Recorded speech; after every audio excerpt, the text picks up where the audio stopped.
Je veux ici évoquer, comme il me semble c'est notre éminente responsabilité de le faire en tant qu'élu de Paris, l'enquête « Les hommes de la rue du Bac » parue en 6 volets dans Libération ces dernières semaines. Elle est signée Willy Ledevin, dont je salue l'exceptionnel travail journalistique et que je remercie d'avoir pris le temps de discuter afin de préparer cette intervention. Cette enquête, fruit d'un travail de plusieurs années que j'incite chacune d'entre vous à lire. Si vous ne l'avez pas encore fait, c'est vraiment un devoir d'élu de Paris que de le faire. Cette enquête relate, grâce au courage inouï d'Inès Chatin, que nous sommes tant de militants, militantes à défaut, d'autres structures à remercier d'avoir parlé, œuvré au dévoilement des faits. Je pense aussi à son mari, à son avocate, qui l'ont accompagné toutes ces années dans ce travail. Cette enquête relate les viols, sévices commis sur des enfants en plein Paris pendant des années par une bande d'hommes puissants et célèbres, patrons de presse, essayistes, avocats, écrivains. Parmi lesquels, et c'est évidemment une raison supplémentaire de parler de cette enquête dans notre Assemblée, on retrouve en figure centrale Gabriel Matzneff, hélas bien trop connu de ses bancs.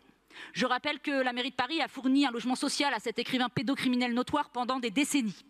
Je rappelle que cette Assemblée s'est levée pour applaudir à l'appel d'un préfet de police un de ses soutiens.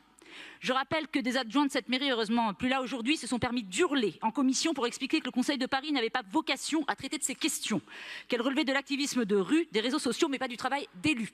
Je crois qu'il est du devoir de la mairie de Paris de s'exprimer, d'être aux côtés des victimes, de proposer de les recevoir, de faire en sorte que toutes les conditions soient réunies pour que les témoignages continuent d'affluer. Il faut mesurer la puissance de la silenciation.